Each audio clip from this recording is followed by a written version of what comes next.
Doctor Strange and the Multiverse of Madness. Let's talk about it. So Doctor Strange and the Multiverse of Madness is the newest installation in the MCU as of the time of recording, which is 2022, May. I have a lot to say about this movie. I was very, very worried about it upon conception and an idea. I was very worried it was going to be cluttered, it was going to be a little too messy. I heard all these rumors about all these different cameos, which we will get to in the spoiler section. I will let everybody know when I'm going to get into spoilers. But I was very, very, very concerned when I first heard about this movie. I was not expecting it to be coherent. I was expecting it to be cluttered. I just wasn't expecting it to be that good. Now, here's what I'm going to say about Doctor Strange 2. One, I feel it is very Sam Raimi. Sam Raimi directed this. If you don't know who Sam Raimi is, he's the guy who directed Spider-Man 1, 2, and 3, as well as a host of horror movies, like, Evil Within, things like that.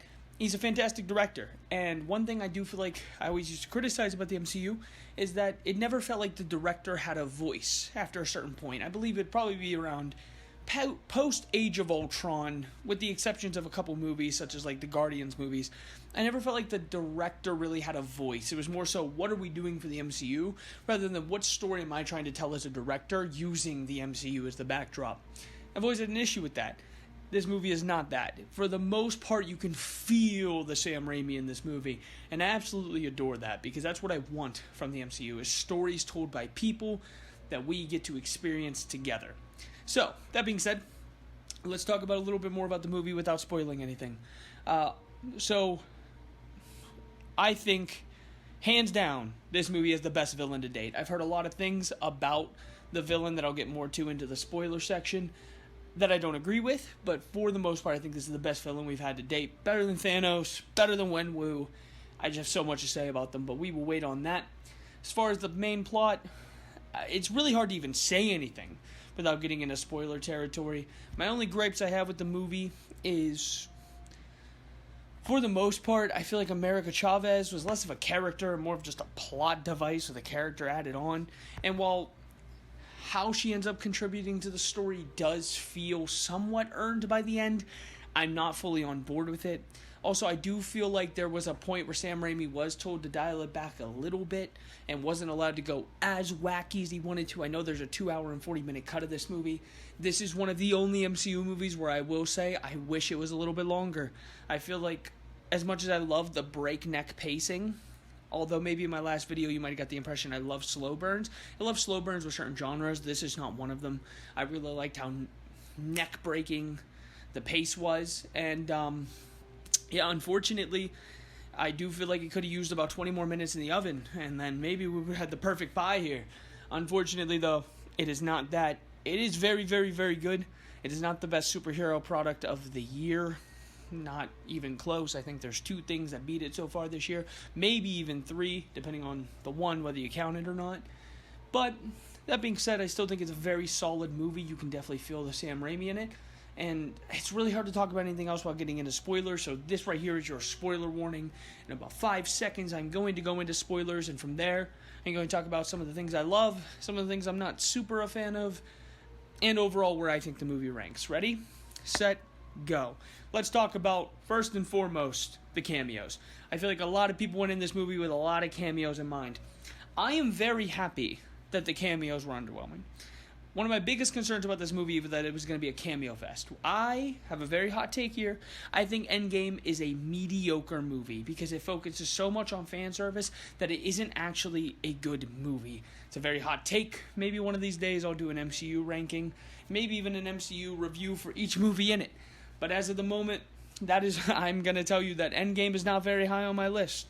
I think it was underwhelming. I don't think it's a very well-told story. I have some personal gripes with the way they did certain things, and I was worried that Multiverse of Madness was going to be that again. Thankfully, it wasn't. There were only a few cameos, and for the most part, I think they were very well done. I think they help establish a lot of things, right? You do get Captain Carter. I thought that was cool, I didn't watch What If, so I'm not super into it. I wasn't a huge fan. So I wasn't super invested in Captain Carter. I didn't like the animation style What If, so I didn't watch it. Monica Rambeau, Captain Marvel, I think she played a very key role in just demonstrating how powerful the villain really is. When the villain defeated her, I was like, that is confirmation that this villain is beyond Captain Marvel, which was really nice. Now, if only they could have got her to begin with, because, spoiler alert, Captain Marvel was very low on my list of movies. But, you know, at least we got one good version of her, in my opinion, other than, unless you count DC Shazam. That being said, Black Bolt also shows up in the movie. I'm not a huge fan of the Inhumans. I know of Black Bolt because I'm a huge comic fan, so I do know that he's very interesting in the comics. I didn't watch the show. I wasn't interested in it. Now, the way the villain kills Black Bolt is easily the most gruesome death in the MCU to date, which is a big thing to bring up about this movie. It is very gruesome. This movie, I would not recommend you take your kids to it. It is very gruesome. It is a horror movie at heart. I do think this is the only movie in MCU that would be much better if it was rated R. I wish they would have just went full-blown rated R. I think it'd be a way better movie if they did, but even with the PG-13 rating, you could tell they were pushing it, maybe even a little bit more so than the Batman was. And Black Bolt, the way they kill him, basically by warping reality to make him scream at himself till his brain blew out, amazing. That was so good at not only shocking the audience, but really demonstrating the power that reality warpers hold. I mean, also, there is Professor X to show up in this movie, and it is the Professor X from the 90s animated show, I believe. I mean, they even do the little nostalgic guitar strum when he enters on screen. One of the best things about Professor X in this movie is that there's a really cool bit of writing where he actually goes out. A lot of the Illuminati is like, hey, no, we can't trust you, Doctor Strange. You're a bad person. You've probably seen them in the trailers. And I love the writing that Professor X, after showing Doctor Strange their reality where they defeated Thanos and how they did it is because their Strange touched the Darkhold that they had to kill him. I love that it's after that Professor X is like, you're different, because it shows that he was also rooting around in Strange's mind without actually expressing that he was rooting around in Strange's mind. And I love that. One of the things this movie does very, very well, in my opinion, is show, don't tell. I have a huge issue with a lot of the Marvel projects that I feel like they're very much, hey, let's tell everybody what happened. Let's not really show a lot. And this movie does not do that. There is a lot of show and not much tell, and I love it. There's even things with the villain, which I'm going to get to very briefly, that I think is absolutely amazing from the show, don't tell aspect.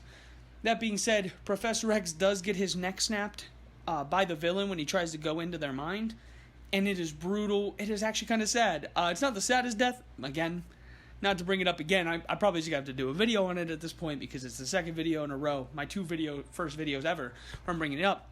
Logan did it better. Just much more emotional, but Logan is also way better than this movie. That being said, let's get to the crown jewel of the cameos here. John Krasinski as Mr. Fantastic. Fan-casted, fan-favorited. I really hope he comes back. Now, I've heard a lot of criticism for Mr. Fantastic, like, smartest man in the universe. But then he, tells Wanda how Black Bolt's power works. I think that's complete bullcrap, alright? John Krasinski as Mr. Fantastic did an amazing job with all the knowledge he had available to him. From his perspective, Doctor Strange was more powerful than Wanda ever was, and they were able to handle him, even with Black Bolt being present. You have to keep in mind that, this Wanda is the Wanda. That ruins who the villain is. The villain is Wanda, we're going to get to that in a minute. But it really interested me that everybody's like, he's not smart. No, he is, because what you guys have to understand is when Wanda goes to where the Darkhold was written, which we'll also get to in a minute, we're told that is the only place in the multiverse. It's not just a place that exists in every universe. That is a multiverse one only spot. It's the only one in the multiverse. So from his perspective, he doesn't understand that this Wanda that's coming is far beyond the Wanda within his universe. And so from his perspective, he doesn't know not to give her that information. He doesn't know she can warp reality on that level, because obviously even his Strange couldn't warp reality on that level. So even from a Strange using the Darkhold, from his perspective, that's not too big of a threat for Black Bolt. But then he gets proven wrong, right? And even him being smart enough to deduce immediately she's here for her family, right? Strange never tells him that.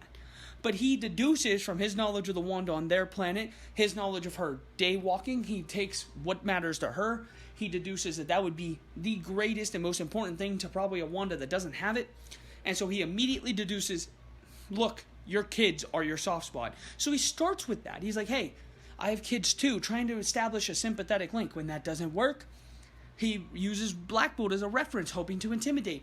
And then the reality warping happens. That's not on Mr. Fantastic. He did everything he could with the knowledge he had available to him. Now, you could argue, yeah, well, why didn't he listen to Doctor Strange more? Well, that's because in his universe, as we can see, they are much more advanced. I mean, he teleported in. Tony was the smartest man on the planet. He didn't invent teleportation yet. So, I mean, from his perspective, from everything he knows about 616, probably just by looking at them, by analyzing them for the time they were asleep, he assumed that they were advanced enough that he didn't need to. So, let's get into the villain. Wanda's hands down the best villain in the MCU. I refuse to hear anything else about it. She's better than Thanos. She's, spoiler alert, I do not think Killmonger's that good. So she's definitely better than him. She is better than Wenwu, in my opinion. She is better than Vulture, in my opinion. I think she is such a human motivation that is not only sympathetic, but empathetic. I'm not even a parent, and I could just imagine the things I would do for my kids. So the idea that she is doing all of this for her kids, to get her kids back, that is absolutely amazing. Also, some of the writing around it is fantastic. I heard somebody, I think it was Shafriller's Productions, who said this. He said that Wanda didn't really think about, like, the consequences of the other Wanda, and I completely disagree. I think it didn't matter to her.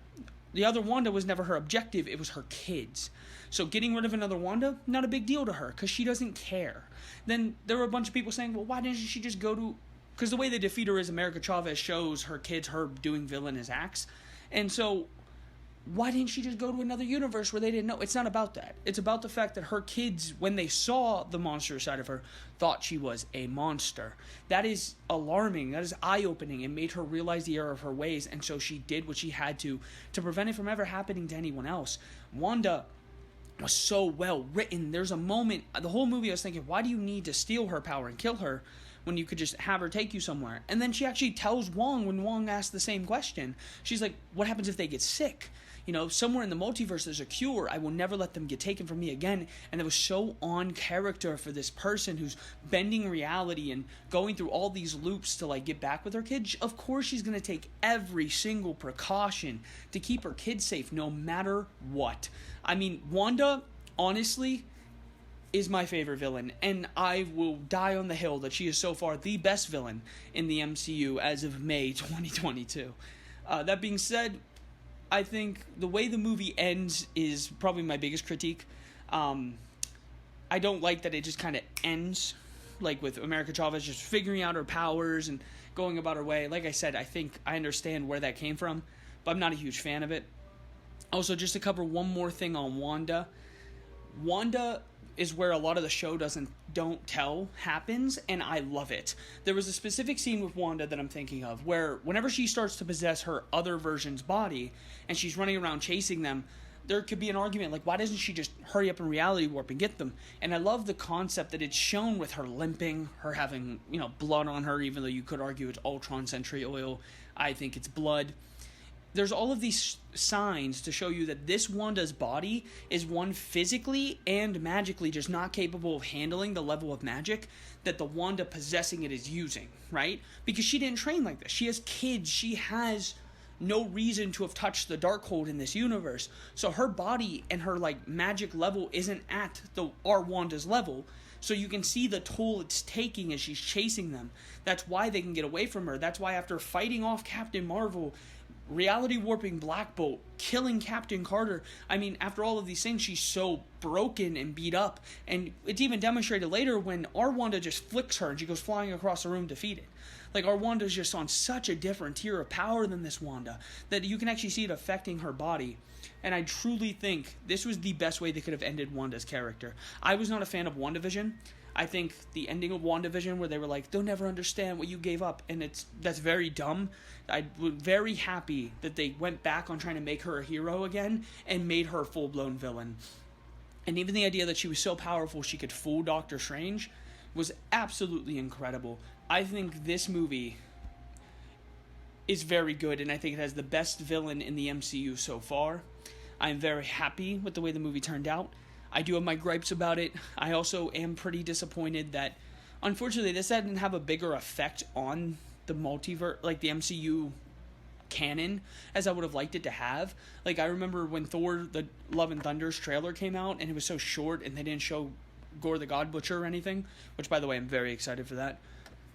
I was worried that maybe it was because Multiverse of Madness was going to change up the status quo in the MCU. It was going to be this big, iconic thing, and it wasn't. I also do have the huge criticism that they only go to 3 universes, honestly. It doesn't feel like a Multiverse of Madness. Honestly, I made the joke to my brother after we went to go see Everything Everywhere All at Once, which, by the way, is the best movie of the year. It is my favorite movie of all time now, but that's for another day.